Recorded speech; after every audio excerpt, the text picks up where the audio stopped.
Buenas tardes, muchas gracias a todos por su asistencia, así como a los ponentes que van a intervenir hoy y, como no, a la Nueva España, que a través de este servicio gratuito del Club de Prensa pues presta es una gran utilidad pública. DENAES, la Fundación para la Defensa de la Nación Española, cumplirá en 2016 10 años de existencia, bien justificada y necesaria, pues hemos estado durante todo este tiempo respondiendo a todo tipo de amenazas contra la integridad de la unidad de la nación, sin querer extenderme más con los últimos, con el proceso que estamos viviendo en estos momentos de insumisión que todos conocen y que justifican plenamente nuestra existencia. No me voy a extender mucho más, solo les invitaría a que visitaran, si quieren conocernos un poco más a fondo, si alguno tiene interés en pertenecer incluso a la Fundación, les animo a que entren en Internet, básicamente en la página web, pero también en las redes sociales más populares. Allí podrán obtener información sobre los objetivos que perseguimos, conocer nuestros recursos humanos. Tenemos aquí la suerte, para mí es un gusto contar con la presencia de uno de nuestros patrones de honor más emblemáticos, don Gustavo Bueno, y por supuesto también damos cuenta allí de las actividades que hacemos, que básicamente las resumo en tres. Una son el curso de verano que tiene lugar en el mes de julio en el Palacio de la Magdalena en Santander. Por ese curso de verano han pasado las figuras más destacadas de ámbito, a nivel nacional, de ámbito político, jurídico, filosófico, histórico, etcétera. Y en la web pueden ustedes pues escuchar tranquilamente o ver incluso las ponencias que ellos imparten, porque están allí colgadas. Otra actividad que tenemos es el observatorio. Esta es de carácter mensual. Nos reunimos en todos los lugares donde tenemos implantación como fundación una vez al mes, concretamente el último jueves de cada mes a las 8 de la tarde. Se lee un texto y debatimos. Desde ya les invito a aquellos que quieran asistir, pues el próximo observatorio creo que es el día 26, que es el último jueves de este mes de noviembre, y es una actividad también abierta a cualquiera que quiera acudir allí. Y por último, mencionar también que en la web, casi a diario, no a diario, pero bueno, cada 2 o 3 días, se han retomado la redacción de unas editoriales hechas por expertos en filosofía política que forman parte de la Fundación, que bueno, contienen unos análisis riquísimos sobre pues los acontecimientos que van ocurriendo cada día y que tienen que ver, lógicamente, con nuestros objetivos. Bueno, sin más, voy a pasar ya a presentarles a nuestros intervinientes de hoy. En primer lugar, nos acompaña José María Fernández González, que viene en calidad de presidente de la Asociación de Amigos del País de Asturias y que va a darnos unas pinceladas sobre algunos hitos ocurridos en Asturias y que han contribuido notablemente a la configuración de la nación española. Y a continuación, pues intervendrá nuestro presidente, Gustavo Bueno Sánchez, que bueno, pues pretende presentar hoy justamente una nueva línea de actuación que va a arrancar o se va a implantar aquí inicialmente en Asturias y que pretendemos luego que se extienda al resto de provincias, y que lleva un título muy guapo, a mí me parece, que es Lecciones de la Nación Española. Sin más, os doy la palabra. José María. Muchas gracias, Covadonga y Gustavo, por haberme invitado a participar en este acto de DENAES, que no sé, estaba hablando por eso, no sé, acto que considero para mí muy interesante desde el punto de vista de que hablar de estos temas muchas veces se hace desde plataformas de partidos políticos y por lo tanto están condicionadas por las limitaciones de los intereses a corto plazo y las restricciones propias de esas entidades, que están muy justificadas, pero que en ocasiones distorsionan el discurso, el debate. Y por esto esta plataforma, que es independiente, por lo tanto permite dar un tratamiento mucho más, más fácil, más racional a la cuestión esta que nos interesa a todos. Voy a hablar de dos asuntos relativos a la contribución de Asturias a la nación española. Lo que pasa que previamente quería hacer unas aclaraciones.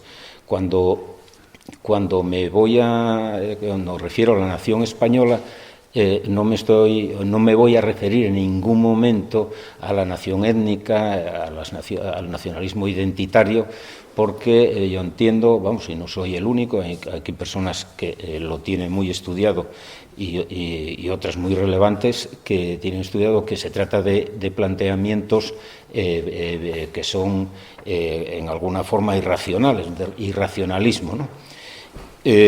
Cuando yo lo haga, lo haré refiriéndome o bien a la nación histórica o bien a la nación política, entendiendo como nación histórica a un conjunto humano radicado en un territorio en el cual se generan determinado tipo de afinidades y de elementos comunes que unos son materiales referidos a la explotación de los recursos naturales y otras son de las actividades que realizan estos, que de todo tipo, pueden ser de tipo cultural, de tipo sociológico, etcétera, y que van configurando, dando un carácter a ese conjunto de poblaciones. No estoy dando una definición, estoy haciendo una descripción meramente de cómo se puede identificar, ¿no? Y esa solidaridad, eso es que se forma entre ese grupo, es lo que se llama normalmente nación histórica, que tiene un componente temporal, porque eso se va desarrollando con el tiempo. Y la nación política, que es una concepción bastante más reciente de lo que se tiene de nación histórica y que está ligada sobre todo a la soberanía nacional a partir de la Revolución Francesa. En el caso español estaríamos hablando, por ejemplo, de la nación política que gira alrededor de la Constitución de 1812. Como decía antes, voy a seleccionar dos ejemplos de la contribución de Asturias a la nación española que se pueden ascribir a los dos aspectos, uno a la nación histórica y otro a la nación política. El tono que se pretende dar, de acuerdo con lo que comentaba antes, no es un tono de juegos florales, donde decir qué buenos somos y declamar aquí unas poesías, sino hacer una exposición más de tipo racional y descriptivo. Y, por otra parte, intentaré que en esos dos casos que voy a decir, ver cómo efectivamente en la Constitución vigente de España de 1978 están recogidas los conceptos, no con ese nombre expresamente, pero los conceptos de nación histórica y nación política están expresamente, digo con otro nombre, recogidos en la Constitución vigente en España. La contribución asturiana, el ejemplo de contribución asturiana a la nación histórica que quiero poner es la Reconquista. Se trata de, digamos, el impulso inicial de una epopeya que duró siglos, epopeya que es calificada así, vamos, como una energía acumulada durante siglos para recuperar, digamos, el territorio perdido ante un enemigo exterior, que eso genera, de acuerdo con historiadores como Toynbee, eso genera una energía muy, muy importante y da un impulso hacia adelante a esas naciones históricas que tienen un problema de ese tipo. Aquí en España hemos tenido la suerte de contar, y que está aquí presente, con un filósofo que ha elaborado una idea importante, que es el ortograma imperial, que describe en términos filosóficos, de filosofía de la historia, que describe ese proceso, es decir, cómo desde un foco de conflicto inicial se genera una fuerza tan grande que es, en determinados momentos, capaz de desbordar incluso los propios límites del país en el que se está, en este caso España. Incluso historiadores, no solamente españoles, sino extranjeros, como el que mencioné antes, ponen el ejemplo de los descubrimientos tanto españoles como portugueses en la lucha, la energía acumulada durante la Reconquista.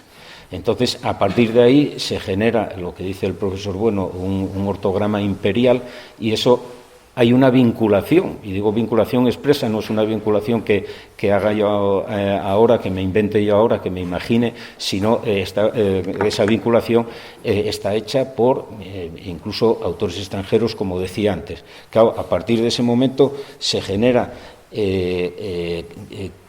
una vez culminada la Reconquista con la Guerra de Granada, donde alrededor de ella se hace una reforma importantísima de la administración del nuevo Estado que se constituía en España y del nuevo ejército que se hace con la conquista de Granada, las nuevas estrategias y tácticas militares que se elaboran precisamente con esa ocasión, y todo ello se une al otro impulso y se tiene una capacidad, digamos, técnica de intervenir más allá, y se va por unos impulsos que no es aquí el lugar para explicarlos, para decirlos, se va a intentar sorprender al turco por detrás y se descubre América. Es esto. Y claro, esto supone, como está muy bien estudiado, incluso por algunas de las personas aquí presentes, eso supone unos cambios científicos, tecnológicos, económicos, políticos, estratégicos de primer orden, y generaron eso, una nueva era, lo que se llama la Edad Moderna. La imagen del mundo cambió, y la manera de comportarse en ese mundo necesariamente tuvo que cambiar. Entonces, ese impulso, que reitero una vez más, está interpretado por gente mucho más competente que yo como un continuum, la Reconquista más la conquista de América, una epopeya. Hay que pensar, por ejemplo, que los romanos tardaron 200 años en conquistar la península ibérica, una potencia como Roma. Pues en 60 o 65 años después del descubrimiento, en gran parte de las ciudades importantes actuales de América ya estaban fundadas. Existían varias universidades, existían, digamos, una estructura administrativa organizada. Eso es una epopeya brutal, o sea, una energía acumulada, pero enorme. Bueno, pues todo eso tiene un origen evidente en la Reconquista que se inició en Asturias.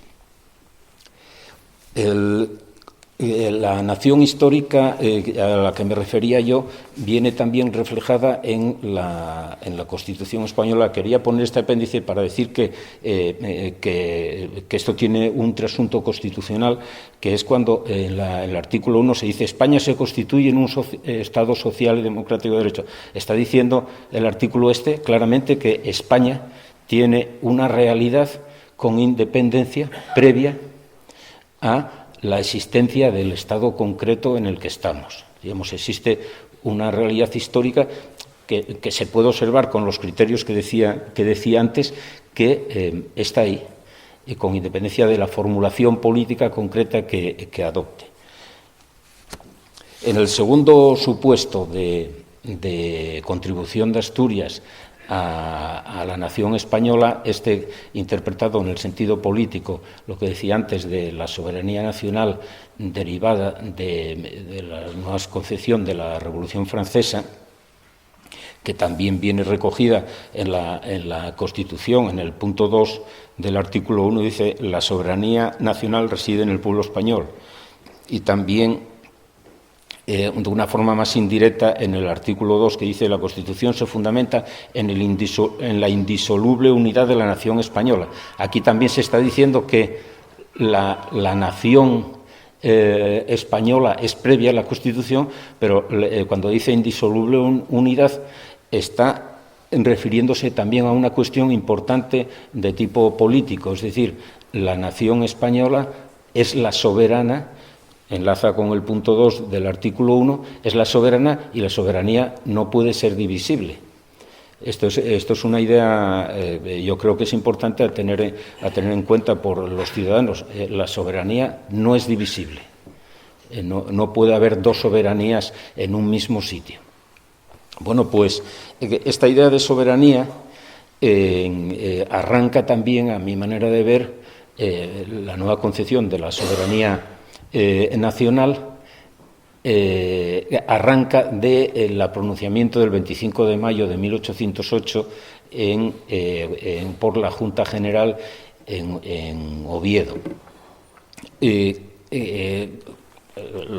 La situación histórica es conocida de todos, la invasión, las autoridades controladas, las nuevas autoridades controladas por Napoleón y la Junta General, mediante una serie de movimientos políticos, decide hacer el famoso decreto o declaración en forma de articulado que se hace el 25 de mayo de 1808, se plantea la cuestión de la soberanía.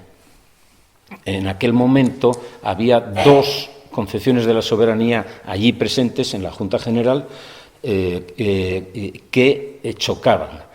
Yo creo que fueron hábiles los redactores, entre ellos hay aquí presente, está presente el descendiente de uno de los redactores de esto, en la que ellos supieron hacer una redacción que soslayase la confrontación que existía. Las dos concepciones de la soberanía, una era la soberanía del monarca absoluto. La soberanía viene de Dios directamente al rey, que era la que estaba imperando en ese momento en Europa, en Portugal, en Francia, en Francia ya se había roto por la Revolución, pues hace pocos años, en Inglaterra sobre todo. Y había una segunda concepción de la soberanía que subyace en esa declaración, pero que aflora inmediatamente de forma expresa, que es la recuperación de la soberanía. ¿A qué se refiere a eso? Que de acuerdo con el tomismo español, la escolástica española, con Suárez, Mariana y todos estos, se entendía que la soberanía no venía directamente de Dios al rey, sino que era la soberanía se la concedía Dios al pueblo y el pueblo la delegaba en el rey. En el momento en que el rey, por alguna razón, cesase o incumpliese ese mandato, ese compromiso, el pueblo podía recuperar esa soberanía. Y de hecho hay en un decreto del mismo día 25, aparte dice, recuperada la soberanía. Es decir, está demostrando que lo que tenían en la cabeza era esto, digamos, la Junta General del Principado, la nueva Junta Soberana, se declara soberana precisamente porque asume la soberanía popular. Posteriormente, en el mes de septiembre, cuando surge el conflicto, el famoso conflicto entre la creación de la nueva Junta Central y la desaparición o cambio de funcionamiento de las juntas locales o regionales, aflora el conflicto de nuevo. Hay una discusión sobre dónde reside la soberanía. ¿Es que ustedes, la Junta Central, tienen capacidad suficiente para obligarnos a nosotros? Pues nosotros somos los soberanos, no es usted la soberana. Aquí en Asturias, cuando se trata de elegir representantes para esa Junta Central, se reavivan las discusiones y hay manifestaciones explícitas de gente conocida como de varios de los más liberales de aquella Junta, diciendo no, la soberanía es popular. Entre ellos, por ejemplo, el que entonces era canónigo Ramón Llano Ponte, que después sería obispo, es el más explícito en la forma de decir eso y está resaltado por algunos de los historiadores, Ramón Álvarez de Valdés, entre otros, ¿no? Esa idea de soberanía popular es la que después se manifiesta en el famoso decreto del 24 de septiembre de 1810 al constituirse las Cortes. El primer decreto de las Cortes, es decir, existe la soberanía nacional y estas Cortes son las depositarias de esa soberanía. y posteriormente, cuando se elabora la Constitución, en los artículos 2 y 3 se dice que la patria no es propiedad de ninguna familia ni persona, ni puede ser enajenada, y en el artículo 3 dice la soberanía es la soberanía nacional o popular. Es decir, de esos pronunciamientos iniciales de Oviedo surge también el movimiento de creación de la nueva soberanía política en España.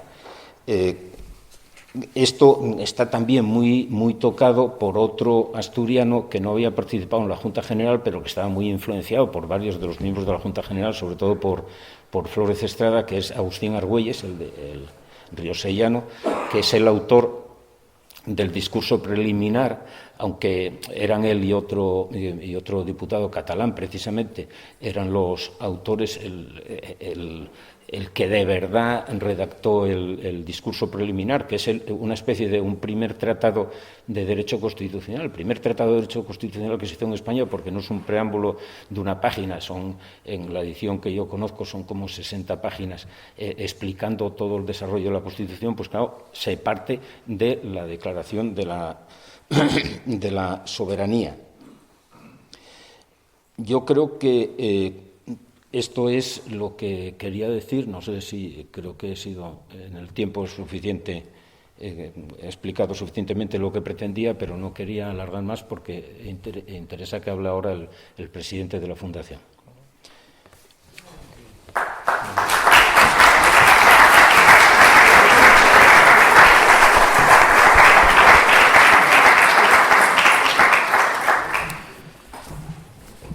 Bueno, pues muchas gracias, Chema. Vamos a cerrar entonces este acto. Y para luego dejar tiempo por si alguno de ustedes quiere intervenir o suscitar alguna cuestión.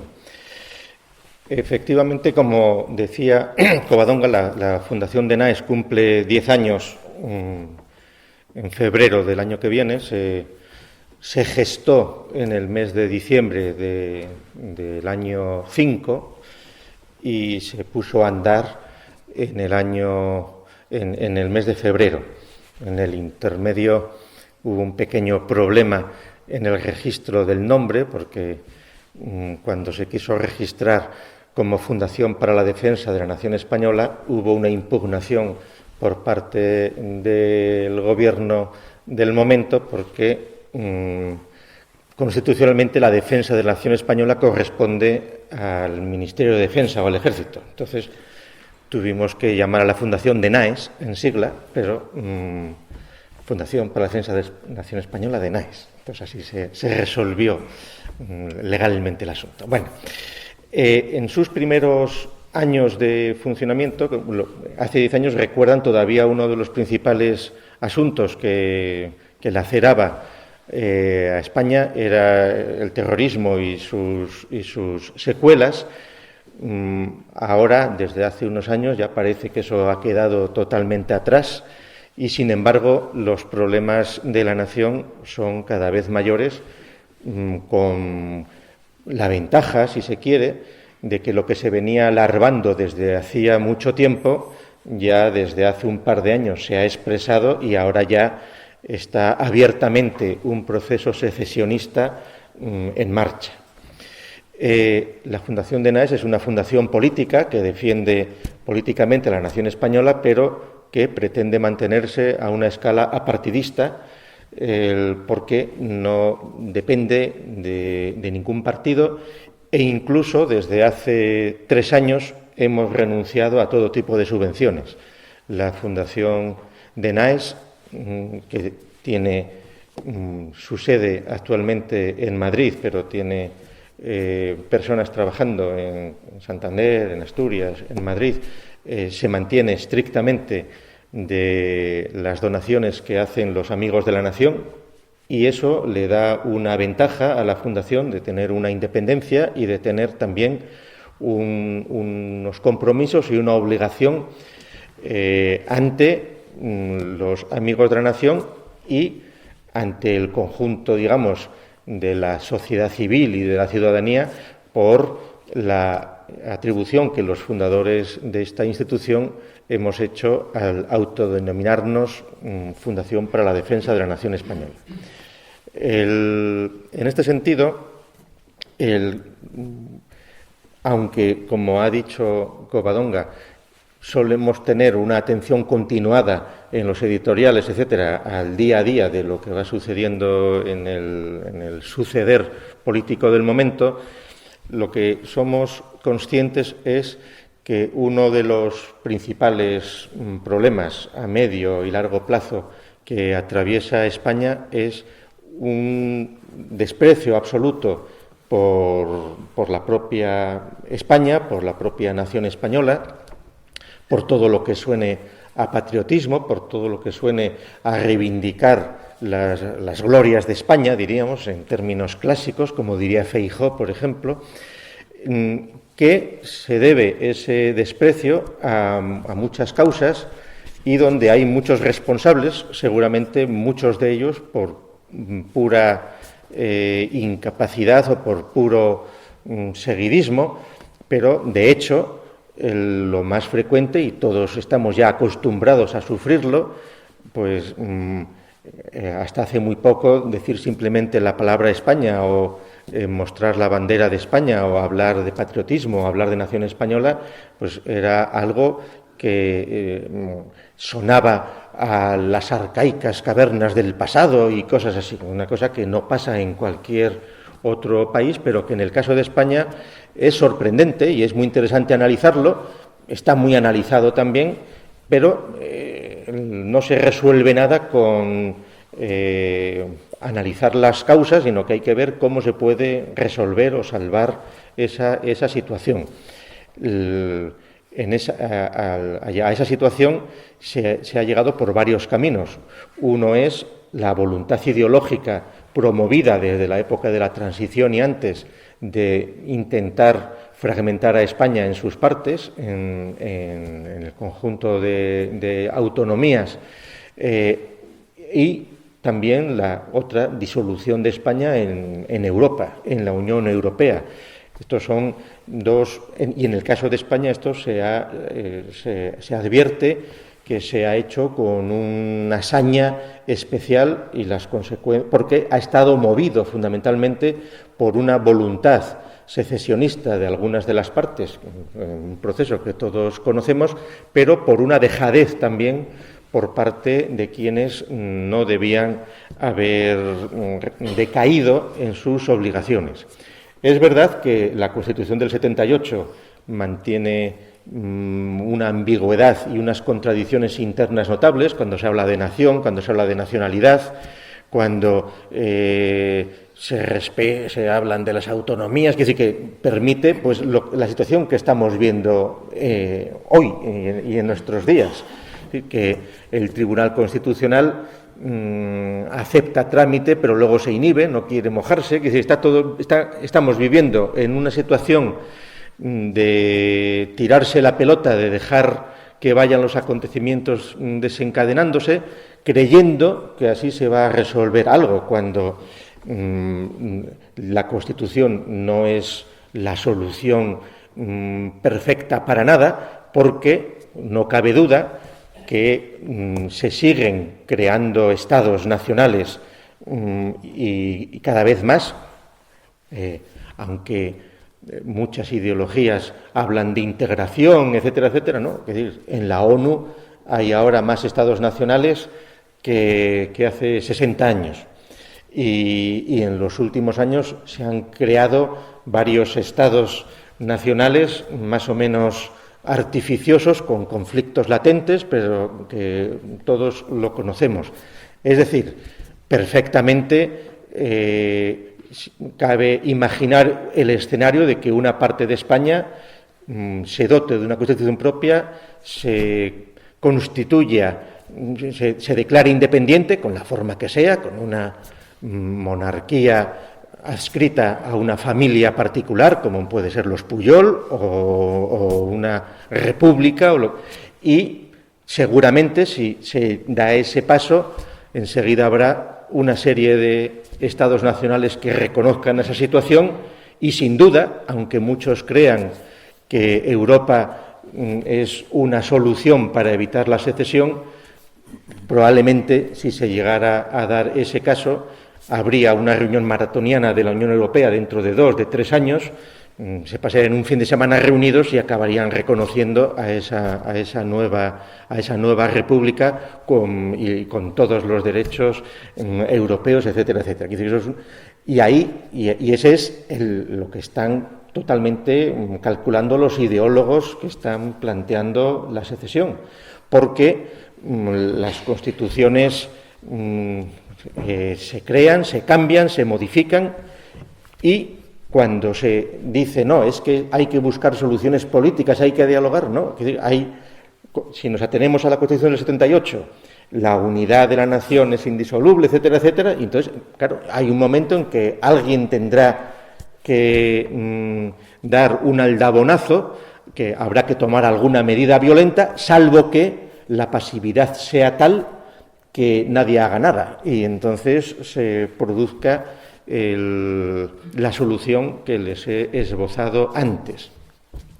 Desde el punto de vista de la nación española, eso sería una tragedia, en el sentido de que se rompe la unidad nacional, pero la nación española ha conocido secesiones previamente, en el siglo XIX, en todo el proceso de transformación de lo que fue el Imperio Español en las repúblicas que hablan español, y en este sentido la situación seguramente de Cataluña con respecto a otras partes de lo que en el siglo XIX fueron la nación española, que ahora son repúblicas independientes americanas, es distinta fundamentalmente por la razón de la lengua, del idioma. Lo que constituye principalmente la unidad de la nación española es la comunidad idiomática. Las lenguas no sirven para unir, sino que sirven para separar, para fragmentar, y eso es algo que saben perfectamente los ideólogos del nacionalismo secesionista, que han ido poco a poco avanzando posiciones, fundamentalmente controlando la educación, segregando todo lo posible la lengua española, pero eso es un proceso que pasa en otras partes de España y que no es un asunto solo fundamentalmente, que hay responsabilidades de partidos de todo el espectro parlamentario, y en unas generaciones ahí se producen unas separaciones y unas rupturas que son muy difíciles de arreglar.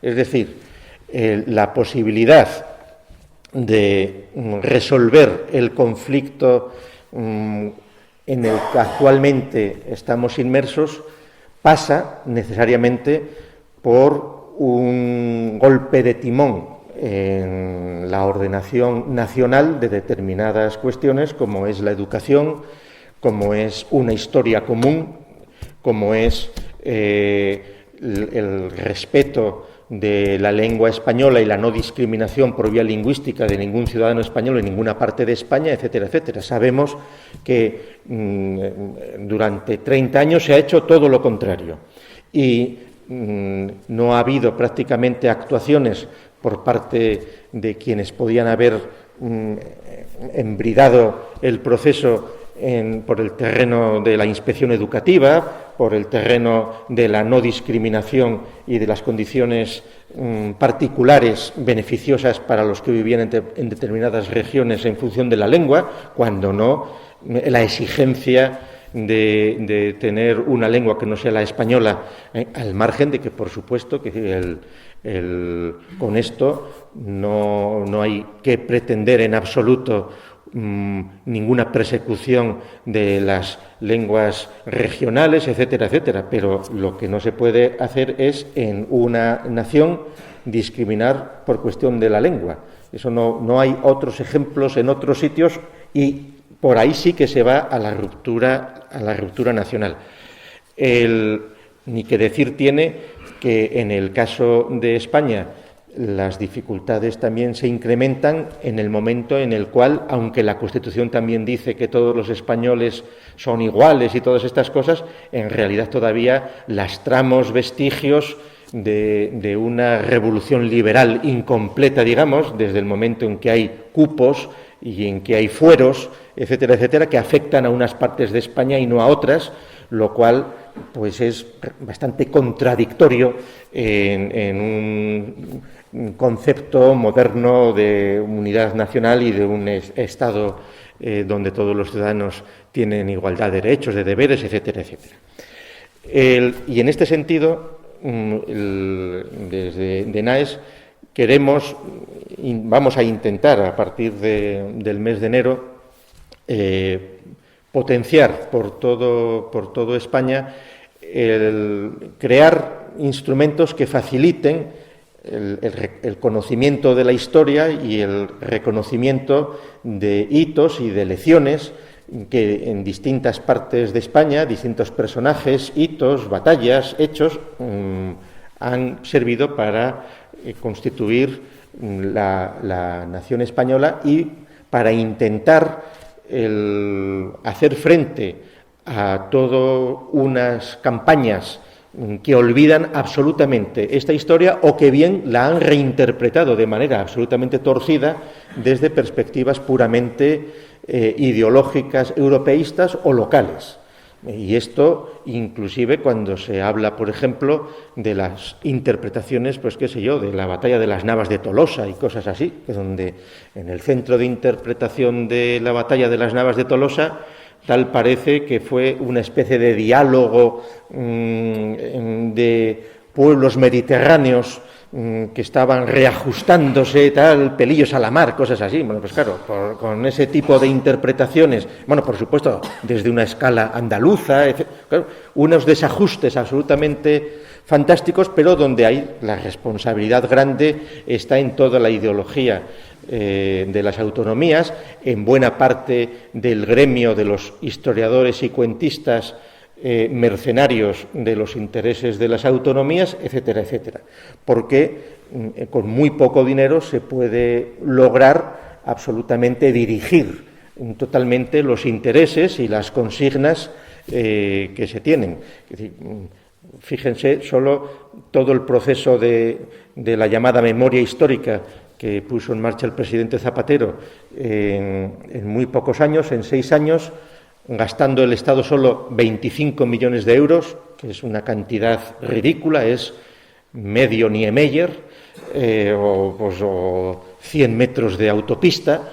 Con esos 25 millones, durante 6 años, financiaron 900 proyectos de memoria histórica. El 26% de esas actividades estuvieron destinadas a recuperar fosas de la guerra civil y tuvieron entretenidos a cientos o a miles de personas removiendo, levantando heridas, inventando historias, es decir, fragmentando absolutamente la convivencia entre los españoles de una manera totalmente gratuita, anacrónica, donde españoles, facilitando enfrentamientos, pero totalmente de ciencia ficción, pero ahí es la realidad. En este sentido, una de las cosas que yo quería llamar la atención, porque suele olvidarse, es cómo muchos de los tópicos, de los símbolos, de los componentes de la formación de la ideología nacional son muy recientes. Por ejemplo, el famoso Asturias es España y lo demás tierra conquistada o parecido, ¿no? Pues eso, la primera vez que lo he visto citado es a final del siglo XIX. En 1895, Félix Aramburu, en Asturias, es la cita más antigua que he encontrado. Dice él, después de hacer un canto a Asturias, dice: nosotros no nos atreveríamos a proferir, temiendo que se nos acusara de vanidad provinciana, lo que un literato insigne, nacido lejos de esta tierra, dijo: Asturias es España, todo lo demás es país conquistado. Bueno, claro, Aramburu se lo atribuye a un autor de fuera. He estado buscando y no lo he encontrado. Igual alguno sabe quién es ese autor de fuera o si es una afición de Aramburu, pero a lo que vamos. Eso son fórmulas que tienen poco más de 100 años. Es que tiene un poco más de 100 años y que, sin embargo, están disueltas en general y que, además, no es falsa, que corresponde a una realidad, como ha mencionado Chema, que en el caso de Asturias, además, está íntimamente vinculada a la institución del Principado de Asturias al final del siglo XIV, que es la que, pues, si se quiere, con artificio o con una reconstrucción histórica del pretérito, establece la continuidad de los reyes de España desde don Pelayo en adelante. Pero como, de hecho, históricamente la línea de los reyes de Oviedo son luego los reyes emperadores, es la línea de los Alfonsos, que llega a Alfonso XIII, aunque cambiaran las dinastías, pero la numeración dinástica es esa, hay una continuidad reconocida por todo el protocolo monárquico europeo que determina que la institución de la monarquía española es la más antigua de Europa, por la razón de la institución del Principado de Asturias frente a los intentos coetáneos de entonces de los ingleses, etcétera, etcétera, cosas bien conocidas. Claro, este tipo de cuestiones, que se pueden ver con escepticismo, que se pueden ver como sucesos anticuados, etcétera, etcétera, sin embargo, están absolutamente presentes en la realidad de nuestros días y marcan, en el caso precisamente de Asturias y de Oviedo, una concepción histórica de lo que ha supuesto los reyes de Oviedo y luego el Principado de Asturias, que ha marcado desde entonces pues toda la autoconcepción y toda la perspectiva que desde Asturias se ha ido teniendo de estas cosas. Les quería mencionar cómo, por ejemplo, algunos hitos que son relativamente recientes, que tienen poco más de 100 años, se debieron a personas singulares que incluso se pueden ver como personajes pintorescos, ¿sí? Como es la figura de José María González, José María González, que firmaba Columbia. José María González era un periodista que nació en Oviedo, además nació en donde estaba entonces el gobierno, la delegación del gobierno, luego Hacienda, nació en la plaza de Feijóo. Su padre era el portero entonces, Columbia, que tuvo relación con Cuba, etcétera, a Columbia se le ocurrió, el hombre, claro, se llamó Columbia con una ingenuidad grande, adoptó el seudónimo porque él se sorprendió de cómo los norteamericanos estaban exaltando a Cristóbal Colón con ocasión del 4º centenario del descubrimiento, el 12 de octubre de 1892. El 3er centenario del descubrimiento no se celebró, y es normal que no se celebrara.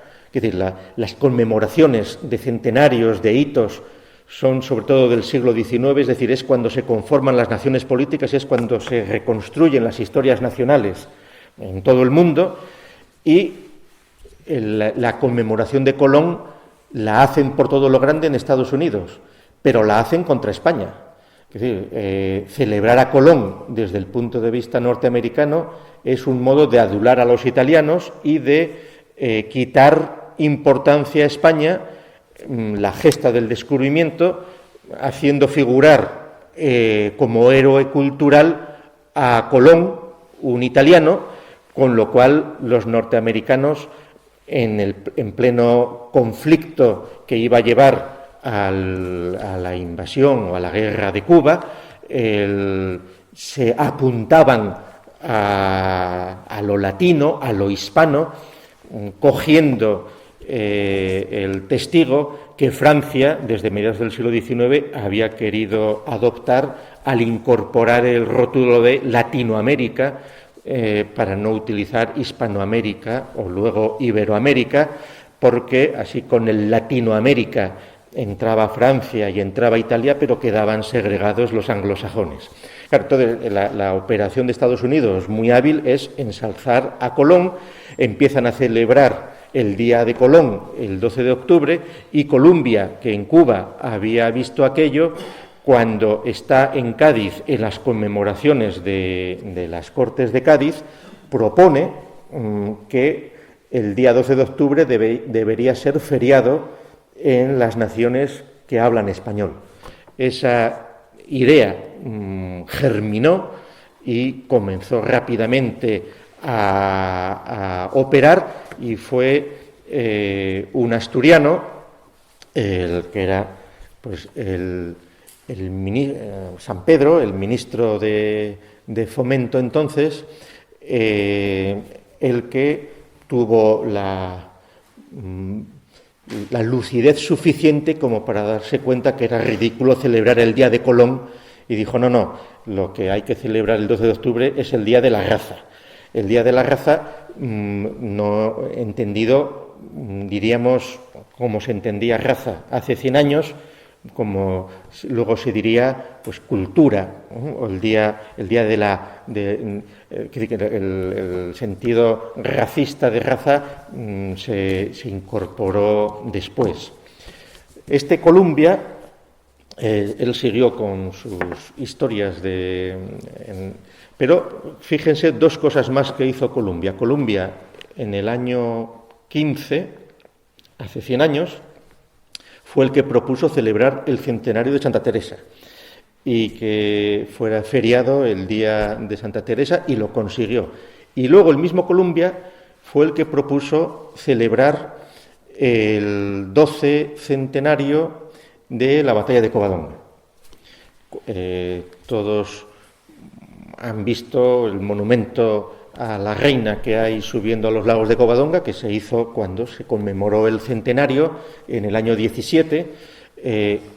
Los historiadores luego han cambiado la fecha de la batalla de Covadonga, y entonces sí se celebra ese centenario, no será en el 17, será en el 21, cuando decidan los historiadores hacerlo, pero de hecho cuando se celebró y allí, por incitación de Columbia, se proclamó a la Virgen de Covadonga patrona de las batallas. Claro, eso fue una conmemoración en el año 17.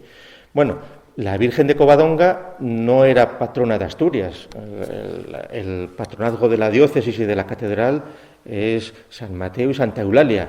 A partir de ese momento, la Diputación Provincial, a partir del año 18, creó feriado el Día de Covadonga, y cuando, pasados los años, se hizo el Estatuto de Autonomía, los prohombres que hicieron el Estatuto de Autonomía ni siquiera se cuestionaron que la fiesta de Asturias pudiera ser otra que el Día de Covadonga, que es una festividad que todavía no tiene 100 años, y cualquiera toca ese asunto. Es decir, proceso parecido es el que ha sucedido en el País Vasco, el que ha sucedido en Cataluña, el que ha sucedido en otros muchos sitios, con reconstrucciones más o menos artificiosas. Bueno, seguramente el caso más delirante por lo reciente pues es toda la identificación de Andalucía con Blas Infante, con un converso al Islam, al que hace la bandera de color verde en términos islámicos, y que tenía la voluntad de intentar coranizar Europa y extender al Andalus hacia el norte, etcétera, etcétera. Claro, estos procesos, que desde el punto de vista de los delirios ideológicos pues son de lo más entretenido, sin embargo, cuando se convierten en ideología administrada por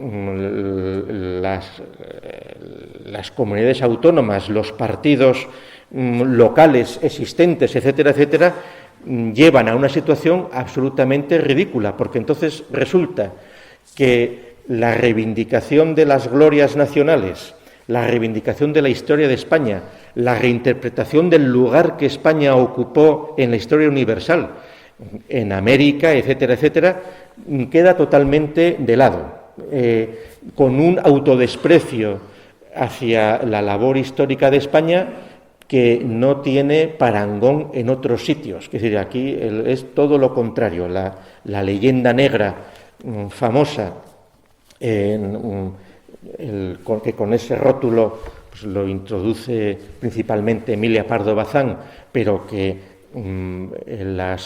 las luchas, los conflictos de España con otras potencias, pues viene desde el siglo XVI, viene fundamentalmente desde que se produce el hecho del descubrimiento, que determina en buena medida la fragmentación de la unidad cristiana con la Reforma protestante y el surgimiento de embriones de imperios que quieren disputar al imperio español el poderío del mundo, pues el imperio inglés, el imperio holandés, el siempre frustrado imperio francés, el imperio austrohúngaro, etcétera, etcétera. Pues esa situación nos lleva a un presente en el cual, de hecho, por el número de hablantes de las lenguas, podemos saber cuáles son los imperios que realmente han existido en Occidente, y que es el imperio español y el imperio inglés. Son lenguas que las hablan 500 millones de habitantes, mientras que el alemán o el francés o el holandés lo hablan menos de 100 millones de personas, lo cual no pasa nada, pero son hechos históricos y no no es una magnitud que haya en absoluto que despreciar. Es sorprendente que siga habiendo, por ejemplo, en España unas visiones cortas de antinorteamericanismo, de recelo, de querer recordar el 98, el Maine, cosas así, pero hombre, en buena medida, por esa voluntad de lacerarnos, pues se habla del desastre del 98, no. Es decir, la emancipación de las repúblicas hispanas que hablan español fue el proceso natural de transformación de un imperio en 20 repúblicas que hablan español, y de una manera muy diferente al modelo, por ejemplo, anglosajón, con sus antiguas colonias y la situación en la que están. Es decir, los españoles tenemos que sentir orgullo de la historia de España y de lo que ha significado en el contexto global, y que determina que la plataforma de quienes hablamos español y de quienes somos herederos de esa historia no es una magnitud despreciable en el contexto global.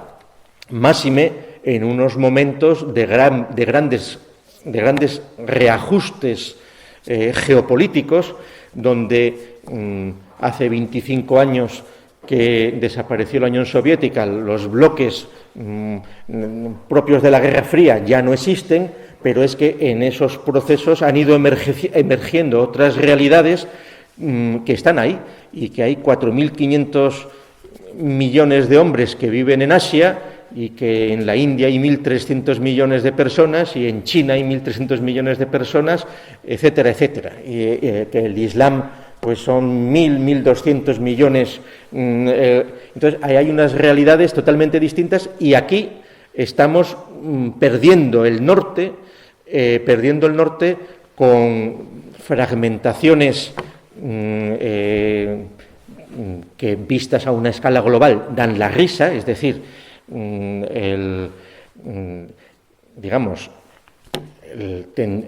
habría en todo caso que hacer un referéndum para ver si al resto de España le interesa seguir cargando con los privilegios de determinadas partes de España, por ejemplo, porque podría darse el caso de que fuera un asunto que hubiera que planteárselo en serio.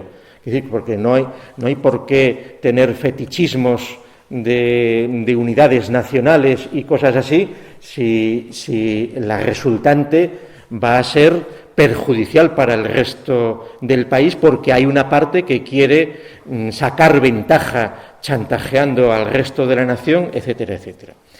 En este sentido, por las circunstancias que sean, en Asturias hemos tenido la suerte de tener, entre otros, un autor como el padre Feijóo, y me voy a permitir leerles unos párrafos que tiene escritos en el tomo 3, discurso 10, cuando habla Feijóo de la pasión nacional, amor de la patria y pasión nacional, porque en buena medida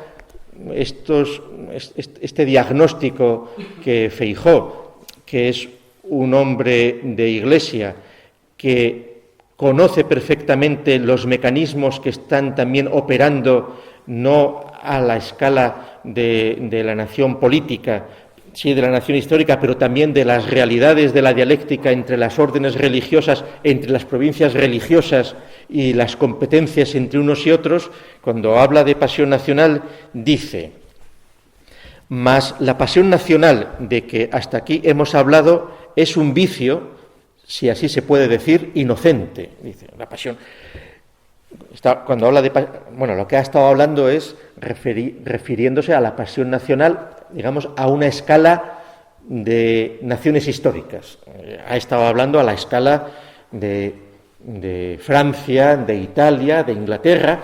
Esto es muy curioso, es decir, porque aquí muchas veces también somos víctimas del formalismo jurídico, cuando dicen, no, es que Italia tardó en constituirse como nación pues hasta el siglo XIX, o Alemania, etcétera. No, las 5 naciones existentes cuando Feijóo escribe, y en el siglo XVII, son las 5 lenguas que funcionan al margen de la forma que tuvieran, que es el español, el francés, el inglés, el alemán y el italiano. Esos son los 5 grupos humanos que están en Europa. Luego están los rusos por allí lejos y tal, pero cuando se habla de la psicología de los pueblos, de las diferencias, de las actitudes de unos y de otros, esas son las 5 categorías que están operando al margen de que Alemania estuviera fragmentada en 80 reinos, condados, ducados, marcas o lo que fuera, que Italia estuviera fragmentada en otro montón de historias, etcétera, etcétera. Entonces, en la primera parte de este discurso, Feijóo está hablando de la pasión nacional referida a estas escalas. Por eso dice: mas la pasión nacional de que hasta aquí hemos hablado es un vicio, si así se puede decir, inocente, en comparación de otra que, así como más común, es también más perniciosa. Hablo de aquel desordenado afecto que no es relativo al todo de la República, sino al propio y en particular territorio. No niego que debajo del nombre de patria no solo se entiende la República o Estado, cuyos miembros somos, y a quien podemos llamar patria común, mas también la provincia, la diócesis, la ciudad o distrito donde nace cada uno, y a quien llamaremos patria particular. Pero asimismo es cierto que no es el amor a la patria tomada en este segundo sentido, sino en el primero, el que califican con ejemplos, persuasiones y apotegmas historiadores, oradores y filósofos. La patria, a quien sacrifican su aliento las armas heroicas, a quien debemos estimar sobre nuestros particulares intereses, la acreedora a todos los obsequios posibles, es aquel cuerpo del Estado donde debajo de un gobierno civil estamos unidos con la coyunda de unas mismas leyes. Así España es el objeto propio del amor del español, Francia del francés, Polonia del polaco.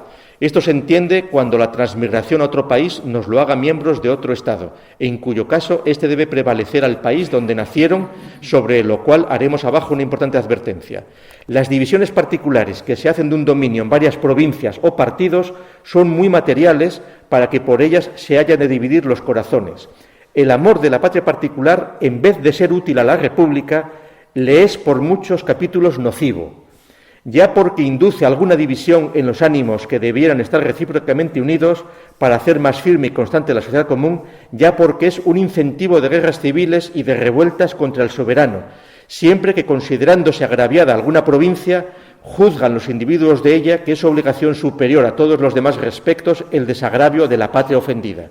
Ya, en fin, porque es un gran estorbo a la recta administración de justicia en todo género de clases y ministerios, etcétera, etcétera. Y sigue por ahí. Es decir, parece que está definiendo lo que es los excesos de la fragmentación autonómica a la que se ha llegado. Claro, que algunos ideólogos lo resuelven con fórmulas sin sentido, como decir que España es un país de países, una nación de naciones y cosas así. No saben lo que están diciendo, o cuando dicen que la solución es una solución federal, que son cosas que da pereza hablar de ellas, porque se ha hablado muchas veces, pero que demuestran el nivel tan pedestre y tan triste con el que nos encontramos en realidad, pero que es la escala en la que están los partidos políticos pontificando, hablando, y cómo se están abordando los problemas que realmente están ocurriendo, manteniéndolos a una escala de formalismo jurídico, de prudencia, de temor, etcétera, etcétera. Bien, en este sentido, la Fundación DENAES también les adelanto. Estamos pensando, mañana vamos a pedir los permisos correspondientes para poder organizar una concentración el día 6 de diciembre en Madrid, simplemente con dos eslogans: por la unidad nacional, contra el secesionismo. Es decir, que son los dos mínimos. No hay que llegar a 5 propuestas, es decir, son los mínimos para intentar llamar la atención y salir del atolladero que se está. Porque lo más grave que seguramente le sucede a España hoy es la pasividad de la mayor parte de la población, que está absolutamente anestesiada por el nivel de estupidez y de la papilla que trasladan fundamentalmente las televisiones, controladas totalmente por ideológica, económicamente, que decir, por todo un montón de intereses, porque interesa mantener al personal a otra escala y con una labor continua de ataque más o menos sostenido a la propia historia, haciendo burla del pretérito, con series históricas, con la cuestión de la memoria histórica, el cuéntame, el franquismo. Es una labor ya de aburrimiento, de estar creando contrapropaganda, etcétera, etcétera, que acaba calando, y donde mientras que otras naciones europeas que sí que tienen que ocultar las vergüenzas de su pretérito, pues han logrado hacerlo con notable discreción, aquí en España parece que estamos especializados en todo lo contrario, en buena medida porque hay intereses muy grandes de que eso ocurra para favorecer precisamente la secesión que interesa a los enemigos naturales, porque evidentemente quienes se creen que Europa es la armonía, que es la solución y todas estas tonterías, claro, y quienes lo dicen citando a Ortega, cuando no tiene absolutamente nada que ver. Es decir, la Europa de la que habla Ortega, en todo caso, es la Europa de Hitler. La Europa en la que estamos hoy es la Europa que se inventan los Estados Unidos para hacer un frente a la Unión Soviética. Y es una Europa en la cual están los intereses de Francia y los intereses de Alemania primando. Inglaterra se mantiene más al margen y acabarán yéndose. Y ahí, precisamente por esa falta de visión y por ese autodesprecio, en lugar de España mantener una posición militante en términos hispánicos y en términos de fomentar los vínculos y las relaciones con América, en unos momentos en los cuales además las comunicaciones, el traslado, los viajes se han facilitado de una manera impresionante, pues eso parece que no interesa, porque el europeísmo contamina prácticamente a todos los partidos políticos, y solo hay que ver sus programas, con una ingenuidad notabilísima, creyendo que eso va a ser alguna solución, y no lo es. No les canso más, pero sí invitarles, como dijo Covadonga, a sumarse al intento que hacemos desde la Fundación DENAES por mantener una actividad que defienda la nación española de una manera independiente y, como dirían, pues de la sociedad civil, cosas así. Y si quieren alguna intervención, pues encantados.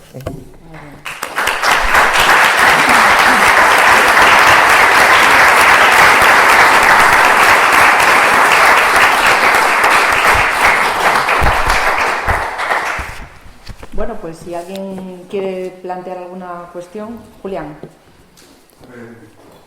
Por motivo del problema catalán, yo me he dado cuenta, no sé si mucha gente se ha dado cuenta, que se habla muchas veces de los partidos, en las televisiones, en todos los sitios, de que los catalanes están infringiendo no sé qué del Parlamento catalán, que no cumple la Constitución en sus términos, que lo que hace, en fin. Pero no se habla, yo creo que es una cosa fundamental que viene en la Constitución, que es de la soberanía nacional. Se tenía que hablar de la soberanía nacional. Todo lo que hacen está en contra de la soberanía nacional, no vale en absoluto. Ellos no pueden tomar ninguna medida ni tomar nada que les afecte a ellos en concreto, porque eso es de la soberanía nacional. La soberanía nacional es la que tiene que hablar de cada uno de las partes de los territorios. Es como una comunidad de propietarios, no puede el propietario del quinto, él mismo hacerse por su cuenta pues una comunidad, y ponerse un trozo de tejado y un trozo de escalera, y habla un poco de la soberanía nacional, que es ahí donde yo creo que está la fuerza y todo el mundo lo entiende, que no pueden ellos tomar esas medidas porque no les atañe, ni tienen la ley, ni tienen nada para tomarlas. Nos afecta a todo el conjunto, y no se insiste mucho en eso. Bueno, yo podría responder lo siguiente. Antes leí dos artículos, el artículo 1 y el artículo 2 de la Constitución. Cuando se elaboraron esos artículos se discutió el tema de si se iba a emplear la palabra nacional, y precisamente hubo diputados vascos y catalanes que dijeron: de eso nada, no se puede emplear. Dice, para que haya patria tiene que haber nación, y mi nación no es esta, luego no puedo votar a favor de que se incluya la palabra nación en la Constitución, porque ocurre después lo que yo decía antes también, leyendo la Constitución. Dice el artículo 2, se fundamenta en la indisoluble unidad de la nación española. Entonces, ahí está refiriéndose a nación, es nación soberana. Y la soberanía no se puede dividir, la soberanía es de todos, no es de una parte, ¿no? Entonces, eso es algo que no tiene salida. La única salida que tiene es una reforma de la Constitución quitando eso. Es la única salida posible. No, yo no lo propongo, pero alguien lo puede proponer. Alguien puede proponer, yo quiero salirme, y lo que voy a proponer es que se modifique la Constitución en este artículo que impide hacer eso. Porque además, materialmente, la única salida posible a eso es salir a la brava, pero ya aventurándose hasta una guerra o lo que sea. Pero la soberanía nacional es indivisible, por definición, si no, no es soberanía. La soberanía es el que no tiene, soberano es el que no tiene nadie por encima. Y si hay dos, uno de los dos no es soberano. Pero claro, ahí lo que discuten precisamente es eso, es decir, la soberanía es de la nación española y del pueblo español, esa es la unidad. Pero eso es lo que se discute desde los nacionalismos secesionistas, donde cuando se habla de derecho a decidir, y ahí las contradicciones son totales, es decir, en el programa de Podemos se defiende la soberanía nacional, pero luego se defiende el derecho a decidir. Entonces, no saben lo que están diciendo, porque cuando se habla del derecho a decidir es suponer que los catalanes tienen derecho a decidir como pueblo catalán, pero eso se ha colado en los estatutos de autonomía, diciendo que son naciones, claro, confundiendo los sentidos de nación. Es decir, que ahí el conflicto jurídico y las confusiones ideológicas son totales, porque la Constitución lo dejó confuso adrede al hablar de naciones y nacionalidades. Entonces, esas contradicciones están ahí. Pero desde el punto de vista de la lectura directa de la Constitución, lo que dices, Julián, es clarísimo. Pero eso es lo que se está discutiendo. Cuando te hablan de que hay que hacer un referéndum catalán es porque se supone que quien tiene derecho a decidir es el pueblo catalán. Y esto se aplica a todas las escalas, pero porque el vicio de las autonomías se ha hecho a todas las escalas. Es decir, la economía nacional ha desaparecido prácticamente. Todo el mundo calcula no en términos de contribuyentes individuales a las arcas del Estado, sino como parte de las recaudaciones las gestionan las autonomías. Tal parece que las cajas son autonómicas, tal parece que ya hay una ruptura y una fragmentación, cuando en realidad las relaciones con el Estado son individuales de cada contribuyente, etcétera. Hay una precisión más que quería hacer a esto, es que los ejemplos, por lo menos contemporáneos que tenemos, que es de lo que podemos hablar, de decisiones de estas, son en países que se habían creado artificialmente alrededor de la Primera o de la Segunda Guerra Mundial. Estamos hablando de Yugoslavia, Checoslovaquia y la Unión Soviética, que traían en su propia Constitución el derecho de secesión, pero porque lo ponían, aparte del nominalismo que se hacía, era simplemente un brindis al sol cuando lo hicieron, pero era porque sabían que eran países artificiales que los habían obligado a formar parte de una unidad, y fue donde se produjeron las secesiones: Checoslovaquia, la Unión Soviética y Yugoslavia. Todo lo demás que hay son los países que están recogidos en la Comisión de las Naciones Unidas para la descolonización, que sería el caso de una serie de países que van generando independencia y que están metidos ahora. Por ejemplo, Gibraltar está metido el caso de Palestina, está metido el caso del Sáhara, etcétera. Las dos posibilidades son eso, porque las constituciones, salvo esos tres casos, no conceden el derecho de autodeterminación. Sí, yo estoy de acuerdo. Lo que digo es que no se insiste desde el gobierno, desde los partidos y todo, en la soberanía nacional. Es decir, eso incumple la soberanía nacional, que todo el mundo entienda lo que es eso. Que si el Parlamento no sé qué, no cumple no sé qué cocina.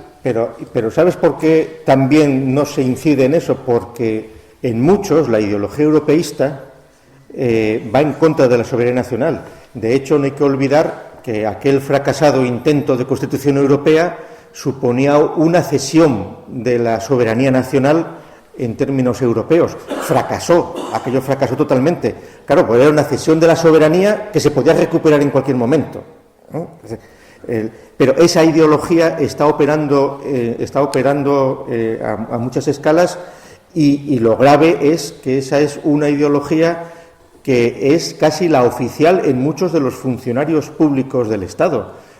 Si se analiza la ideología que se transmite en el ejército, que se transmite a los embajadores, etcétera, etcétera, es para echarse a temblar muchas veces. Es decir, que eso es un asunto donde desde la Fundación de Naes estamos muy preocupados, como es todo lo que tiene que ver con la educación. Aprovecho para decir que el día 28 de este mes, el 28 de noviembre, que es un sábado, organizamos en Madrid las primeras jornadas de educación de la Fundación de Naes, una jornada de un día hemos invitado a partidos políticos, hemos invitado a distintos especialistas para replantear cuestiones que se supone que todo el mundo tiene en sus agendas políticas, etcétera, pero donde la clave de una reconstrucción de la unidad nacional pasa por una reforma radical del planteamiento de la educación desde el punto de vista del Estado. Es ridículo que no haya una historia nacional común en la nación española. Es ridículo que no haya unos parámetros mínimos de educación que, si se quiere, porque evidentemente es muy difícil dar marcha atrás, cesiones que se han hecho a las autonomías, etcétera, etcétera, pero hay que poner unos límites. Y los dos límites fundamentales es el de la lengua y el de la historia común. Es decir, pero eso es una batalla muy difícil, porque prácticamente los departamentos de historia de todas las universidades autonómicas son el germen de la ideología secesionista local, y entonces eso es así. Puede ser de otra manera. Eso es así, pero puede ser de otra manera. Porque nos queda muy cómodo decir, la gente, pero tú eres la gente, yo soy la gente, cada uno es la gente. Si tenemos la cosa en nuestra propia casa, por ejemplo, en la universidad, el otro día, por poner un ejemplo muy pedestre, yo no soy un filósofo ni una persona, soy alguien que le importa el mundo que le toca vivir y que debe ser en ese mundo y no indiferente a las cosas. Entonces, me parece muy de aplaudir solamente el hecho de que exista esta asociación. Eso ya merece todo mi respeto y mi interés. Pero encuentro que pues vamos a mirar propiamente lo nuestro. El otro día en la universidad es un ejemplo mínimo. Has hablado de la identidad de un pueblo a través de su idioma. Tenemos un idioma riquísimo, un idioma que se habla, bueno, el tercer país del mundo, porque el primero es el chino, porque son muchos, no porque se hable mucho. Entonces hemos dejado, no podemos atribuir a Europa ni a otro, hemos dejado que los fenicios, los ingleses, que yo les llamo los fenicios, porque son los vendedores, no saben vender su idioma, y el otro día en la universidad, estando yo, venía en el aula magna había una conferencia, una pedagoga notable, y veo que en inglés, al entrar un pretendiente de los que no voy a citar, que tengo afecto, y de los que se presentan al rectorado, pues bueno, me saludó cariñosamente al entrar, porque me conoce, y le puse, yo al ver que hablaban en inglés, puse una nota a esta persona, se la pasé, me levanté y me marché, pero fui la única, ¿no? Porque les decía en la nota que me parecía una falta de educación y respeto, que en el diccionario de la RAE se llama grosería, yo no ponía la palabra, ponía una G como si fuera un crucigrama y terminaba en A, para que lo pusieran ellos, que una falta de respeto enorme, y aquí, en nuestra universidad, eso estaba pasando. Y estamos con eso de la lengua, que bueno, muy bien, en clase regional, las tradiciones. Bueno, ojalá la universidad vuelva a sus raíces históricas, porque esa es otra, en vez de ser gobernado por las ideologías de turno.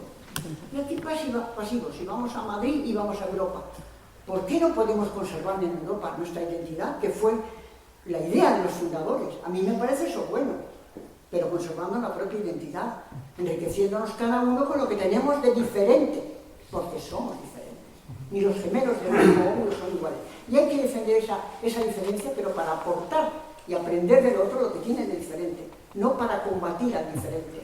Y entonces yo creo que estas cosas pues, son importantes y que, bueno, al citar al padre Feijó, es escandaloso, a mí me parece escandaloso, que una mente universal y universalmente respetada por prejuicios ideológicos, cuando ha sido el centenario hace poco, la Facultad de Psicología, bonitos todos, en la universidad. ¿Pero qué universidad es esta? Dominada y prostituida a las empresas y a lo técnico y al dinero y a una cosa sin absoluta vocación. El ser universitario es un estilo de ser, no un tiempo en la universidad, y eso hay que defenderlo, y hay que defender estas cosas desde allí. Y bueno, crear palabras y crear academia de la lengua, ¿qué es esto? Pues esto sucede aquí, en nuestra propia casa. Tendremos que, pues primum essere, de inde filosofare. Perdona, sabes el afecto que tengo, Muchas gracias. Lo que estáis aportando y lo que yo admiro y tal. Pero en honor a nadie, por mucho cariño que os tenga, no voy a dejar de decir lo que siento. Y aquí está, para pensar. ¿No es la filosofía una manera de pensar? Pues bueno, si consigo con esto intentar hacer pensar, pues ya he cumplido conmigo. Muchas gracias. Tenemos más palabras. Usted tenía antes pedida la palabra. ¿Quiere intervenir? Yo solamente tenía una pregunta que quería, al hablar de una hipotética consulta para cambiar la Constitución o las constituciones. En este caso, en España, en estos momentos, ¿qué mayoría se requiere? ¿Necesita más uno? ¿2 tercios? Que no lo sé, por eso pregunto. 75%. No, es que hay dos cosas. En la Constitución española prevé dos partes. Si hubiera una hipotética... Prevé dos posibilidades de modificación. Una modificación simple, como se hicieron aquí, eso, el artículo 135, o aquel donde se permitía voto en las elecciones locales, que se puede hacer con una mayoría absoluta en las Cortes. Esa es la forma sencilla. ¿Qué pasa? Que hay una serie de partes de la Constitución, las más delicadas, por decir así, por ejemplo, el título preliminar, donde están los artículos 1 y 2, que es algo así, el contenido ideológico de la Constitución, que para modificar eso es un proceso durísimo, fuertísimo. Se exigen, en la práctica tendrían que haber, eso la mayor parte de los partidos está de acuerdo, porque es aprobar por mayoría absoluta en las Cortes, disolver las Cortes, convocar elecciones y luego las nuevas Cortes votar de nuevo por mayoría absoluta y después someter a referéndum. Es un procedimiento abogado para esas partes. Por ejemplo, donde se habla de la indisoluble unidad de la nación española y cosas de esas, ¿no? Esas partes son lo que se llaman constituciones vamos, muy... ahora no me acuerdo, es una de las clasificaciones de constituciones, si es rígida o flexible, es de lo más rígido para esa parte. ¿Tiene usted la palabra? Sí, solo una intervención muy corta desde el punto de vista de precisión numérica. Hace 4 días hay unas elecciones en Cataluña y como hemos leído los números, los no secesionistas son mayoría en comparación con los secesionistas.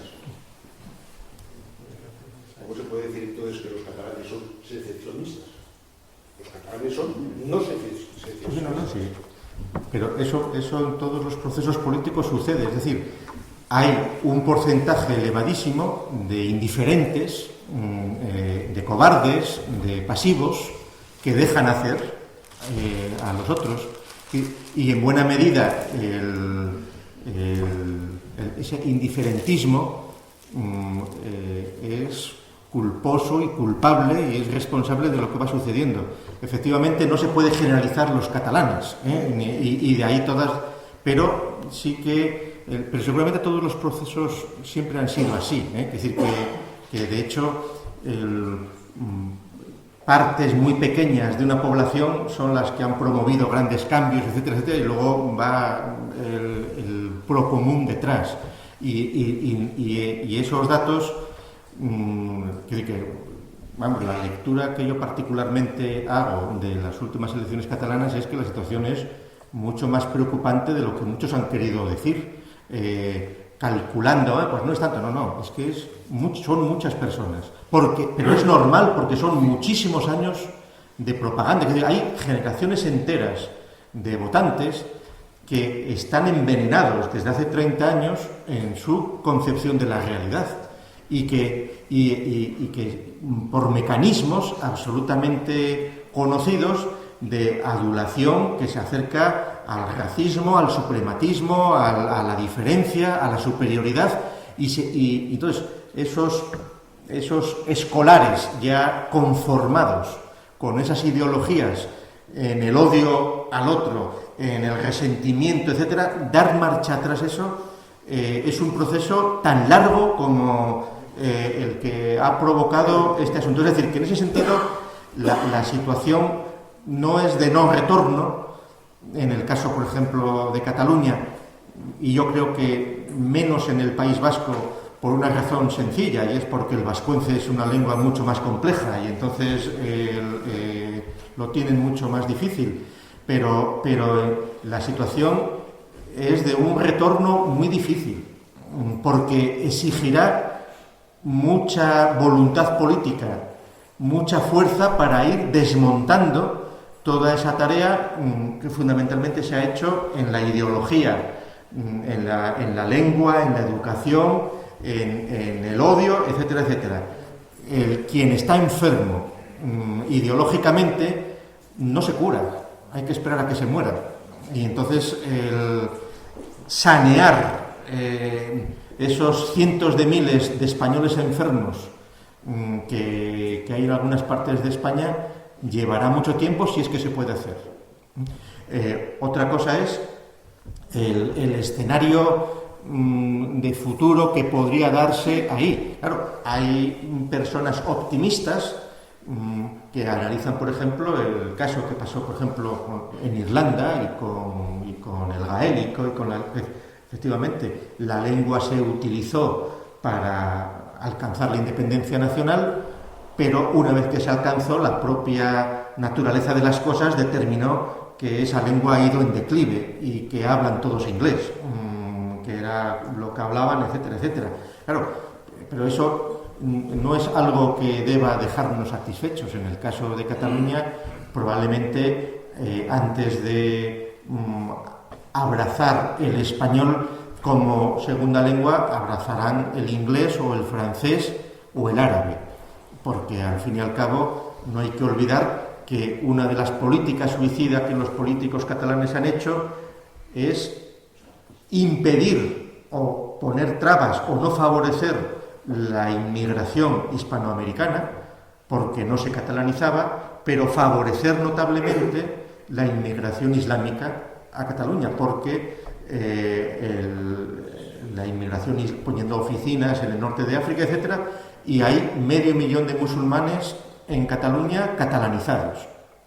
Y entonces eso es una bomba de relojería que tienen las castas herederas de los piratas mediterráneos que detentan el poder fáctico en Cataluña. Es decir, qué risa cuando avancen hacia convertir Cataluña pues en un punto más del califato emergente, ¿no?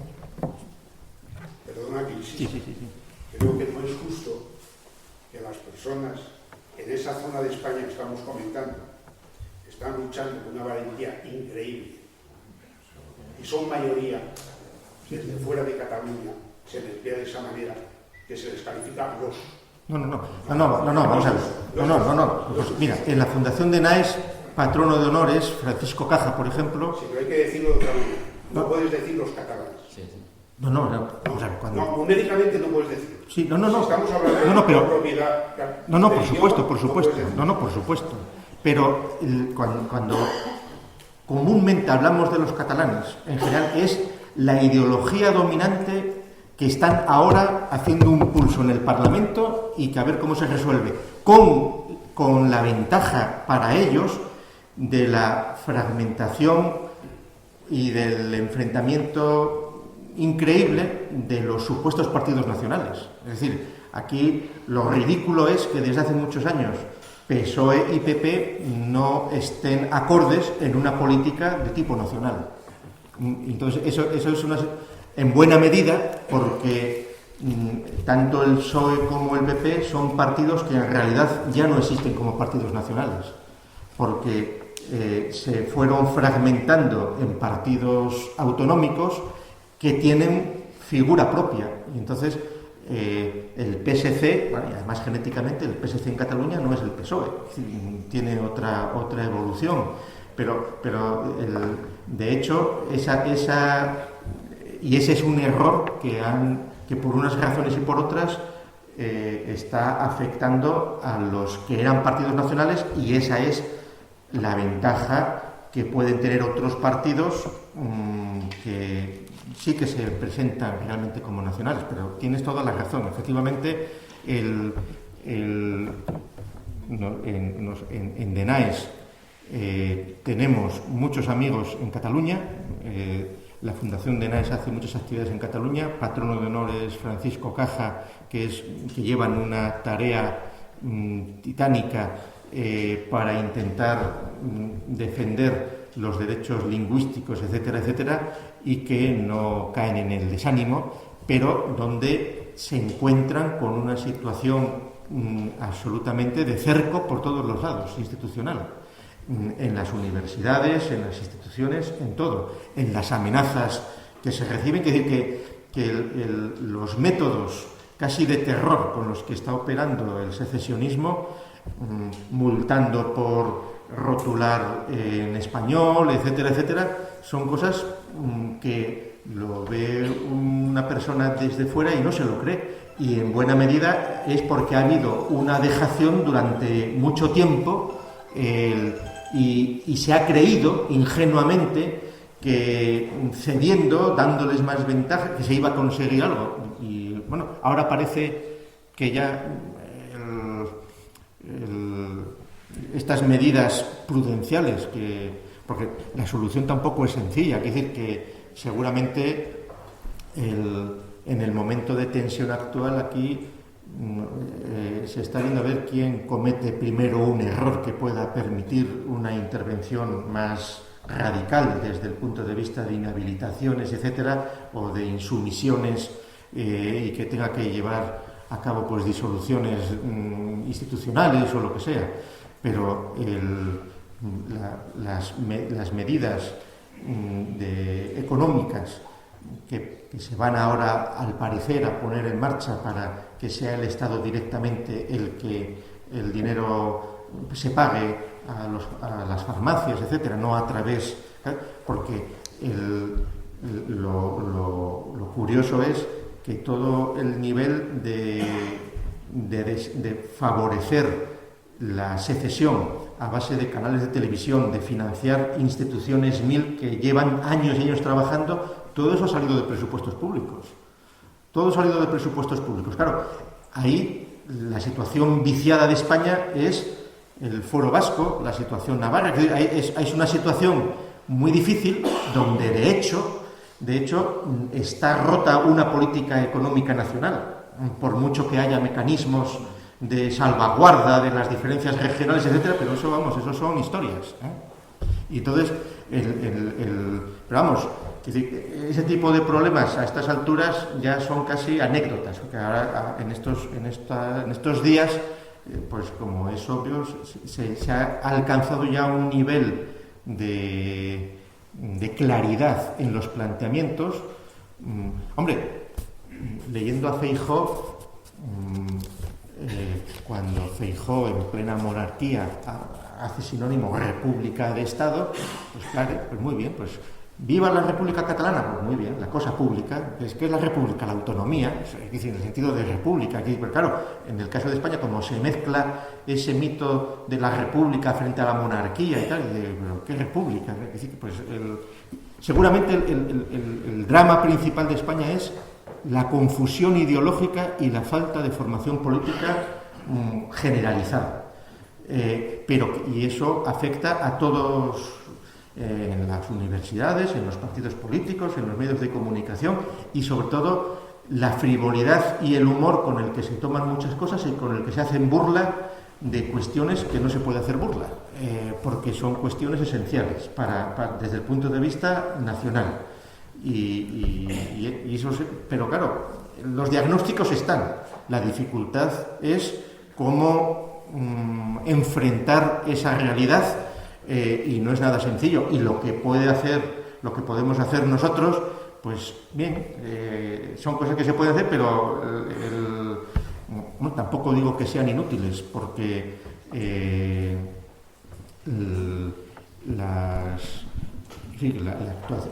las labores que, por ejemplo, y los contactos y con personas individuales y con partidos, etcétera, que se hacen, que son más efectivas de lo que parece siempre, porque la realidad es que muchos de los ideólogos están en la ignorancia de su torpeza ideológica, es que ni lo alcanzan, ni se dan cuenta de esas contradicciones, pero estamos acostumbrados a ello.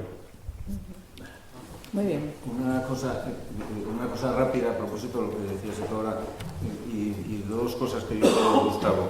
En muchos movimientos de estos nacionalistas falsean no solamente la tradición, como decía él, sino la historia, ¿no? Y eso, por resumir, hay dos obras de un autor, nada sospechoso como es Hobsbawm, es la invención de la tradición y naciones y nacionalismo desde 1780, donde habla de todos los procesos, lo que dijo él del gaélico, viene ahí, y otra serie de cosas. Es decir, el caso de Cataluña es el darle la vuelta al 11 de septiembre, ¿no?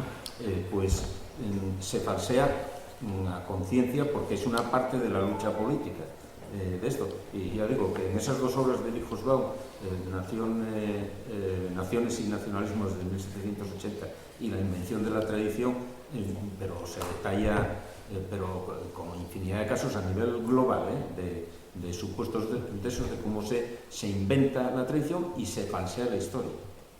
Y los libros de Caja sobre Cataluña, que ha estudiado perfectamente, etcétera, por ejemplo. Bueno, pues... Ay, otra palabra. Venga. Bueno, yo creo que un grado de confusión tremendo lo tenemos en este país, casi todo, pero tenemos que buscar la clave en la historia. Eso es por qué España es diferente, porque España, esto solo pasa en España, es una consecuencia de nuestra historia. Y el hecho, tenemos que volver a repetirlo, porque eso que se quiere olvidar, el más brutal del siglo XX fue la Guerra Civil y los 40 años de dictadura. Eso también creó ese tipo de humor de reinos de todo, porque la única defensa de la dictadura pues era reinos de la Iglesia, de ejército, de todo, porque no nos podemos someter a ellos más que con el humor. Quizá eso, este humor tan sarcástico y tan irreverente lo heredamos de esa época. Claro, eso todavía hunde sus raíces todavía más en todo el siglo XIX, que fue catastrófico y decadente, ¿no? Pero la emergencia de los nacionalismos vasco y catalán surge, que antes eran carlistas, incluso más reaccionarios que el resto de España. Surge cuando se pierden las colonias, en el 98, y se pierden los mercados americanos, donde catalanes y vascos medraban, y ya empezó a dejar de interesar pertenecer a España. Entonces se creó o se inventó una tradición con Sabino Arana o el nacionalismo de ese momento. Entonces, como eso no se pudo resolver, porque todavía se agudizó más con la guerra civil, que eliminó completamente los estatutos históricos, que persiguió las culturas, bueno, prohibió el vasco, el catalán también, pero el catalán se siguió hablando de una lengua más permeable hacia la alta burguesía. El catalán era más rural, el vasco era más rural, perdón. Todo esto quedó latente y se pretendió resolver con la Constitución del 78, pero claro, la Constitución del 78 lo resolvió, a lo mejor para aquel momento, de manera muy inteligente, y evitamos el enfrentamiento, que era lo que existía el miedo, se terminó el enfrentamiento y se salió del paso con esa Constitución, pero eso dejó muchas cosas abiertas, eso no es definitivo. Esas palabras que suenan, la indisoluble unidad de la nación española, eso suena a la Biblia. Primero, como decía el hombre aquí, cuando en una comunidad se decide algo, el título puede, pero es que antes yo tengo que saber quién no vivir en ese edificio. O sea, hay una cosa preconstitucional, que nosotros se afinación, pero sobre la que se elabora la Constitución, una comunidad preconstitucional. Pero resulta que aquí esa comunidad preconstitucional no está de acuerdo totalmente, ¿no? Y ahí está el problema. Entonces eso valió para ese momento, pero bueno, señores, ahora ya podemos hablar, podemos decir, que podemos hablar calzón quitado. Ya no tenemos aquellos poderes fácticos, aquella presión de que podía ocurrir algo. Ahora vamos a hablar de lo que pudimos hablar en el 78. Entonces todos estos problemas habrá que empezar a hablar por ellos en un proceso, como algunos llaman, constituyente, donde haya tabúes. Y claro, porque también hubo una interpretación histórica contraria. Todavía existe la Academia de la Lengua de la Historia en España, que está dominada por gente muy reaccionaria. Esta señora Carmen Iglesias, pues es una manipuladora. Y ahí, cuando se elaboró el diccionario biográfico del español, el señor Luis Suárez, pues decidió Franco, de parecía que era tan famosa. O el señor de la Cierva tiene sus acólitos y sus editoriales que elabora biología. No solamente se elaboran esos sitios. Todo eso se puede, pero hay que sacarlo de todo. Sí, habría que matizar mucho lo que fue el franquismo, lo que fue la persecución de las lenguas, etcétera. Por ejemplo, en el País Vasco, en Cataluña, se publicaban cosas en vasco y en catalán. Es una persecución muy relativa. Sin ir más lejos, editoriales catalanas en los años 60 publicaban un libro en catalán que se llamaba La Revolución Imperativo Cristiano. Claro, en términos de teología de la liberación. Eso estaba, en pleno franquismo. O en catalán las colecciones del Nostres Clàssics. Es decir, que ahí hay mucho que matizar, y también toda la reinterpretación de la guerra civil y del franquismo está sesgada por los intereses de los ideólogos de la transición en el proceso de la Guerra Fría, que es donde además precisamente se diseña la fragmentación de España. Es decir, cuando se inventa Europa por parte de Estados Unidos, a España no se le puede aceptar en los organismos europeos porque no interesa, pero sí se acepta a los gobiernos en el exilio de Cataluña y del País Vasco y más adelante de Galicia, que se hacen todos federalistas. Claro, cuando el sentido federal europeo que tenían aquellos ideólogos era conseguir una efectiva federación europea por la vía de la cesión de la soberanía de las naciones realmente existentes en una Unión Europea similar a los Estados Unidos que hiciera frente a la Unión Soviética. En ese momento a España no se le acepta en ese juego, pero sí se acepta a catalanes, a vascos y luego a gallegos, en procesos auspiciados por antiguos trotskistas, en el caso de quienes estaban en el Congreso por la Libertad de la Cultura, que son los que, por ejemplo, mira, aquí, este folleto, La Revolución Española y sus peligros, de Trotsky, publicado en el año 31. Curiosamente, Trotsky, cuando escribe esto en el año 31, analizando la Revolución Española y calculando el 14 de abril, bueno, los desajustes son totales porque él está aplicando al proceso del 14 de abril los modelos de la Revolución Francesa o los modelos de la Revolución de Octubre, que no tenían nada que ver. Pero ese mito siguió en el 34 y siguió después.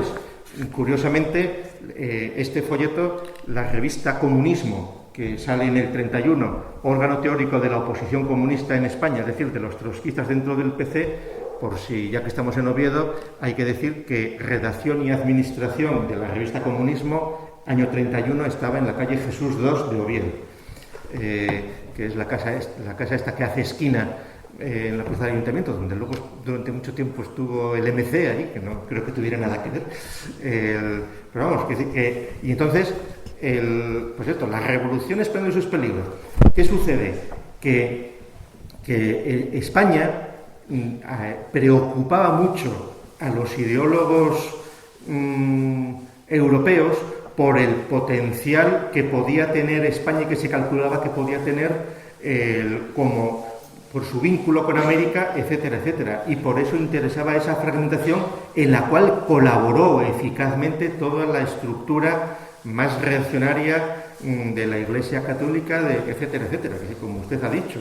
Pero entonces, claro, la leyenda negra del franquismo, la represión, etcétera, hombre, no es muy diferente se puede comparar con lo que mucho menos de lo que sucedió en la Segunda Guerra Mundial en Alemania, en Italia o en Francia, y no es comparable con las dictaduras hispanoamericanas, etcétera, etcétera.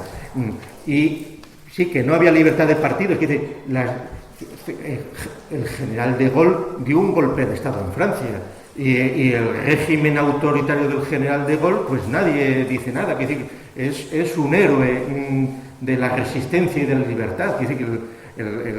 Que ahí las reconstrucciones, en el caso de España, claro, hablar del franquismo es tabú todavía, pero la realidad es que la modernización de España se produjo precisamente en esos años, y querer inventarse una república idílica desarrollada y tal, eso es falsear absolutamente la historia. Porque la república propiamente no tuvo tiempo para hacer prácticamente nada. O, ya que estamos en Oviedo, que de las reinterpretaciones del 34, que tan mal se entienden, etcétera, etcétera. Hombre, solo hay que leer la prensa, no hay que inventarse cosas. Es decir, el Partido Socialista, etcétera, lo que se pretendía en el 34 era convertir a España en una república soviética. No soviética de Unión Soviética. Y entonces, pero eso están en los textos, eso es lo que se pretendía. Oye, que estaba muy bien, que lo hubieran logrado. Es decir, que yo no estoy en contra del asunto. Ahora, lo que hay que reconocer históricamente es que aquello fue un fracaso tremendo, claro, porque es que mientras que unos querían hacer la República Soviética, los otros querían practicar el comunismo libertario a la vez, y entonces son cosas contradictorias. Entonces, pero la ideología sigue funcionando hasta nuestros días, con el odio, por ejemplo, a la monarquía, o el mito de la república. ¿Qué es república? República es Corea del Norte, república es todas las repúblicas africanas, parece que la república es una solución, pues no, pero hay repúblicas de todo tipo, y la monarquía, yo no soy particularmente monárquico, pero a la monarquía yo le veo una ventaja económica. Es decir, llevamos 30 años de democracia. Si hubiera sido esto una república presidencialista, tendríamos ya pues 6 o 7 presidentes jubilados que costarían un riñón. Y mientras que las funciones de representación del Estado en una familia más o menos austera y que no hay que cambiar los sellos, que no hay que cambiar las monedas, y cosas así, pues tiene una funcionalidad grande y una comodidad grande. Claro, otra cosa es las propias autoconcepciones y las dejaciones que también desde la institución del Estado se ha tenido con las autonomías. Pues claro, la famosa frase aquella de don Juan Carlos, pues que hablando se entiende la gente, hablando se entiende, pues vale, el hablando se entiende la gente es pues ir echando carrete ahí, claro, hasta que llega un momento de crisis ya absoluta, pero bueno, pues porque la solución a las alturas del siglo XXI, claro, no es reconvertir el reino de España en un nuevo imperio con 17 virreinatos confederados, pues eso no corresponde ya, ¿no? Muy bien. Bueno, la última palabra, porque yo creo que nos estamos... Sí, llevo mucho tiempo levantando la mano, entonces han ido, digamos, sí, tiene... parte de la respuesta, pero así todo quería aprovechar lo que dijo el primer ponente, una palabra clave que es la herencia. Aquí había un descendiente del siglo XIX, de 1810, de todo ese tema, de esa herencia que hemos recibido de nuestros antepasados, de esa constitución liberal que se creó en aquella época, que asombró al mundo, donde la soberanía reside en todos nosotros, en todos los españoles. Digo, porque se van tocando muchos temas, pero el tema central es ese: la soberanía es de todos nosotros. Y el derecho a decidir es de todos nosotros, no puede una parte decidir, esa es la base. No es que lo diga yo, es que lo dice la ley, y es la soberanía esa que nuestros antepasados nos han dado. Y luego, aprovechando lo del señor Bueno, que ha dicho una palabra aquí al último ya, que era valentía, otra persona respondió cobardía. Hay muy poca valentía. Y lo que hay que decir es eso, que la soberanía reside en todos los españoles y el derecho a decidir es de todos los españoles. Y todo lo demás es marear la perdiz. Muchas gracias.